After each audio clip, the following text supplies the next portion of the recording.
Hi hello అండి. Bread ఆమ్లెటే కాకుండా ఇట్లా మ్యాగీ ఆమ్లెట్ కూడా తయారు చేద్దాము.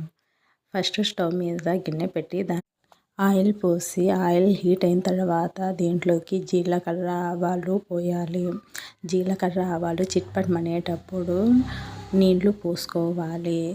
నీళ్లు పోసుకున్న తర్వాత దీంట్లోకి మన స్పైసీ కోసం పసుపు, ఉప్పు, ధనియాల పొడి, కారం, కొంచెం తగినంత కారం వేసుకోవాలి. మనకు ఆమ్లెట్ కోసం కొంచెం 2 ఉల్లిగడ్డలను కట్ చేసుకొని పెట్టుకోవాలి.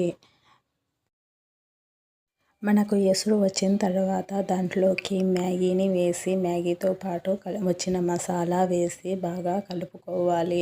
మసాలా అంతా మ్యాగీలోకి కలిసిన తర్వాత అది ఉడికేటప్పుడు మనము ఒక గిన్నె తీసుకొని దాంట్లోకి కట్ చేసుకున్న ఉల్లిగడ్డలు, కారం, ఉప్పు, పసుపు, ధనియాల పొడి వేసి బాగా కలుపుకోవాలి.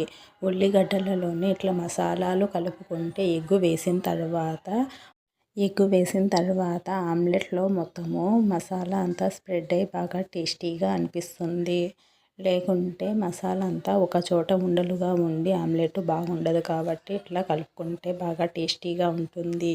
ఎప్పుడు వేసిన ఆమ్లెట్ ఇలాగే చేసుకుంటే చాలా స్పైసీగా ఉంటుంది. పైగా ఆమ్లెట్లో ఉల్లిగడ్డలు పంటికి తగులుతూ చాలా టేస్టీగా అనిపిస్తుంది.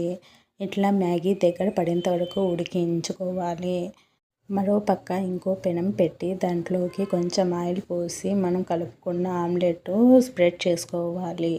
ఇట్లా స్ప్రెడ్ చేసుకున్న తర్వాత స్టవ్ను లో టు మీడియం ఫ్లేమ్లో పెట్టి ఆమ్లెట్ను 2 వైపులా బాగా ఉడికించుకోవాలి.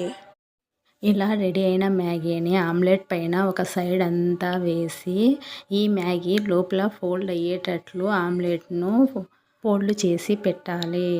మనకు ఎంతో ఇష్టమైన మ్యాగీ ఆమ్లెట్ రెడీ అయింది. చూడ్డానికి చాలా టేస్టీగా యమ్మీగా ఉంటుంది. నచ్చితే లైక్ చేసి సబ్స్క్రైబ్ చేయండి. వీడియో చూస్తున్నారు కానీ సబ్స్క్రైబ్ చేయటం లేదు. పిల్లలకు కొత్త కొత్త టిఫిన్లు కావాలన్నప్పుడు ఇలా ఒకసారి ట్రై చేస్తే చాలా బాగుంటుంది. పిల్లలు చాలా ఇష్టంగా తింటారు. త్వరగా రెడీ అయ్యే ప్రాసెస్.